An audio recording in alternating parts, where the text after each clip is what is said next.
गोस्वामी श्री नाभाजी महाराज की जय, प्रियादास जी महाराज की जय, गुरुदेव श्री भक्तमाली जी महाराज की जय, सब संतन की जय। आराधना उपासना में नाम, रूप, लीला और धाम, यह एक चतुष्टय है। ये चार तत्व हैं और इन चारों में नाम की महिमा विशेष है। नाम, रूप, लीला और धाम, इन सबको सच्चिदानंदमय कहा गया है। सत चित आनंदमय ब्रह्म जो है वह सत स्वरूप, चित स्वरूप, आनंद स्वरूप होता है। भगवान का नाम सत है, चित है, आनंदमय है। भगवान का रूप भी सच्चिदानंदमय है। भगवान की लीला सच्चिदानंदमयी है। भगवान का धाम सच्चिदानंदमय है। चारों सच्चिदानंदमय हैं। इतने पर भी भगवान के नाम की महिमा विशेष है। विशेषता का कारण एक है सौलभ्य है। सौलभ्य माने सुलभ। जितना भगवान का नाम हमारे लिए सुलभ है उतना रूप सुलभ नहीं है। नाम की अपेक्षा और दूसरे भगवान के स्वरूप सुलभ नहीं है। तो भगवान स्वयं सौलभ्य है। सौलभ्य के कारण नाम की महिमा विशेष होती है। दूसरा रूप। रूप जो है वह नाम के अधीन रहता है। हजारों लोग बैठे हैं, उनमें से जिस किसी का नाम लेकर के हम बुलावें वह आ जाएगा। इसका अर्थ यह हुआ कि नाम के अधीन नामी रहता है। नामी सदा नाम के अधीन है। भगवान भी अपने नाम के अधीन रहते हैं। नाम लेकर के जो कोई भगवान को पुकारता है तो नाम के अधीन होने से भगवान वहां पर आ जाते हैं। नाम के अधीन और नामी रहा करता है, यह एक सिद्धांत है। पुनः भगवान का नाम जो है वह उसका उच्चारण करते करते भक्त लोग सिद्ध हो जाते हैं। भगवान का नाम सच्चिदानंदमय है। जैसे राम यह नाम है और गीता में ओम इत्येकाक्षरम ब्रह्म, ओम को एकाक्षर ब्रह्म कहा गया है। और उसी तरह से ओम का पर्याय जो है वह राम है। ओम जो है वह सगुण साकार और निर्गुण निराकार दोनों का पर्याय है। राम भी जो है वह सगुण साकार का पर्याय है और निर्गुण निराकार का पर्याय है। राम शब्द का अर्थ निराकार ब्रह्म, राम शब्द का अर्थ साकार ब्रह्म। नाम का उपासना करते करते सुमिर पवन सुत पावन नामू, अपने वश कर राखे राम। श्री हनुमान जी महाराज ने भगवान राम के नाम का स्मरण किया। स्मरण करते करते इतना अधिक प्रेम उनमें उदय हो गया कि भगवान को अपने अधीन कर लिया। भगवान उनके अधीन हो गए। ध्रुव सकलान जप्यो हरि नाम। ध्रुव जी ने ग्लानि पूर्वक भगवान का नाम जपा तो अचल ध्रुव लोक की प्राप्ति उनको हो गई। नाम प्रभाव जान गणराऊ, प्रथम पूजियत नाम प्रभाव। नाम की महिमा को श्री गणेश जी जानते हैं। गणेश प्रथम पूज्य क्यों हो गए? भगवान के नाम के प्रताप से।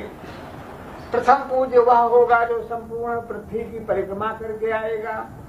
गणेश जी चले थे, स्वामी कार्तिक चले थे, स्वामी कार्तिक की सवारी तेज। नारद जी मिल गए, उन्होंने बता दिया कि भगवान के नाम की प्रदक्षिणा कर लो। जट उन्होंने राम नाम लिख करके नाम की प्रदक्षिणा कर ली और प्रदक्षिणा कर लेने के कारण आ गए। उनके गले में जयमाला पड़ गई, प्रथम पूज्य हो गए। इस तरह भगवान का नाम चारों युगों में चहुजुग चहुश्रुति नाम प्रभाव और कल बेरी विशेष नहीं आन उपाऊ। चारों युगों में चारों वेदों में भगवान के नाम की महिमा है। लेकिन इस कलयुग में विशेष करके भगवान का नाम ही आश्रय है। भगवान के नाम को छोड़ करके दूसरा कोई और सुलभ साधन नहीं है। साधन तो बहुत हैं। नाम की महिमा ऐसी कही जाती है जैसे अंक और शून्य को समझिए।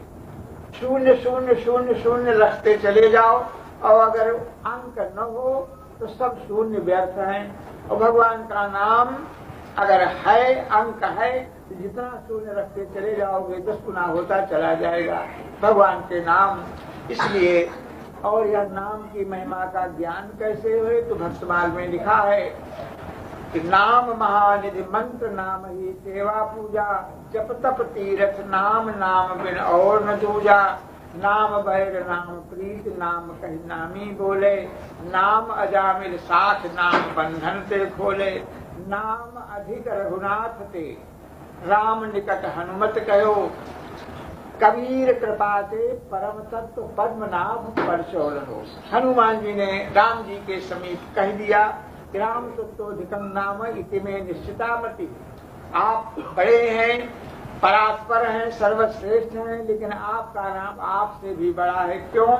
तो ये से अनंत काल तक और अनंत जीवों को भगवान के धाम को पहुंचाता रहता है। इसलिए आपकी अपेक्षा आपका नाम वह सबसे श्रेष्ठ है। और इसका ज्ञान कैसे हो तो ज्ञान कबीर कृपा से परम तत्व पद्मनाभ परचौल हो। गुरुदेव की कृपा हो जाए, संत की कृपा हो जाए, कबीर की कृपा से पद्मनाभ ने भगवान के नाम की महिमा को समझा। दक्षिण के बहुत बड़े विद्वान थे, शास्त्रार्थ करते हुए आए, काशी को आ गए। काशी के विद्वान घबरा गए, इससे कौन शास्त्रार्थ करेगा। भगवान शंकर की शरण में गए तो शंकर जी ने कह दिया कि कबीर से मिला दो। सब विद्वानों ने उन पद्मनाभ विद्वान को ले जा करके कबीर जी के पास उपस्थित किया और कहा कि देखो ये कबीर जी हम सबके गुरु हैं, अगर ये हार जाएंगे तो हम जितने काशी के विद्वान हैं सब हारे माने जाएंगे। और यहाँ काशी विद्वानों की नगरी है, एक से शास्त्रार्थ करोगे वो हार जाएगा, दूसरा बैठेगा वो हारेगा, तीसरा, तो आपको महीनों लग जाएंगे शास्त्रार्थ में। और जल्दी करना है तो एक ही कबीर को हरा दो और आपको हम सब लोग विजय पत्र लिख देंगे, आप जीत जाओगे। उसने सोचा बहुत अच्छा है, कबीर से शास्त्रार्थ करने के लिए तैयार हुआ। कबीर से पूछा कि आप अपनी योग्यता बताओ। बहुत बड़ा पहलवान छोटे पहलवानों से लड़ने में अपनी बेइज्जती समझता है, इसी तरह से शास्त्रार्थ करने में बहुत बड़ा जो विद्वान है और छोटे विद्वान से शास्त्रार्थ नहीं करेगा। तो पूछा पहले आप अपनी योग्यता बताओ। अपनी योग्यता उसने बताई। उस विद्वान पद्मनाभ ने अपनी योग्यता बताई कि हमने चारों वेदों को देखा है, पुराणों को देखा, 6 शास्त्रों को देखा, सब कुछ देखा। अपनी बात बता गया, इतने भी शास्त्रों को हमने देखा। कबीर जी से पूछा आप अपनी योग्यता बताओ। तो कबीर ने कहा कि कागज मत छुओ नहीं, हमने कागज को कलम को हाथ से नहीं छुआ। और 5 प्रश्न करो। तो कबीर जी ने प्रश्न किया कि हम ये पूछना चाहते हैं कि आप विद्वान होने के नाते आपको जो जानने योग्य जो तत्व है, क्या जानना चाहिए? जानने योग्य जो तत्व है उस तत्व को आपने जान लिया क्या? और आपने बहुत पढ़ा, तो पढ़ने के पहले आपको तत्व का ज्ञान हो गया था क्या, अथवा पढ़ने के बाद आपको तत्व का ज्ञान हुआ? हम ये पूछते हैं, बताओ। सबसे पहले जो तत्व ज्ञातव्य है, जो जानने के योग्य वस्तु जो है, उस वस्तु का ज्ञान आपको पहले हो गया था और उसके बाद आपने शास्त्रों का अध्ययन किया। ऐसा है क्या? और ऐसा नहीं है तो शास्त्रों को अध्ययन करने के बाद जो जानने योग्य तत्व है उसका ज्ञान आपको हो गया। कब हुआ? पहले हो गया कि बाद में हो गया? तो पंडित बड़ी देर तक मौन होकर के सोचता रह गया। सोचते सोचते अपने मन में उसने निश्चय किया कि वस्तुतः हम जो पढ़े और जो पढ़ते रहे केवल शास्त्रार्थ करके परास्त करके विजय पत्र हासिल कर लें, बड़े भारी विद्वान हो जाएं, इसलिए हमने पढ़ा। उस ईश्वर तत्व को जो जानने के योग्य है उसको तो हमने समझा ही नहीं। हाथ जोड़ करके चरणों में प्रणाम किया, बोले महाराज जो कुछ आप पूछ रहे हो उस तत्व को न तो हमने पहले जाना और शास्त्रों को पढ़ने के बाद भी उस तत्व को नहीं जाना। हमारा तो पढ़ करके शास्त्रार्थ करके विद्वान को किसी को हरा देना और हरा करके विजय हो गई, विजय हो गई, जय हो गई, विजय पत्र का पुलिंदा तमाम बांधे घूम रहे हैं। जहाँ जाते हैं वहीं पर सब जगह अपनी विजय के पत्र दिखाते हैं कि हमने इतने विद्वानों को परास्त किया। तो वस्तुतः अब वो ज्ञातव्य जो तत्व है वह आप कृपा करके हमको बताओ।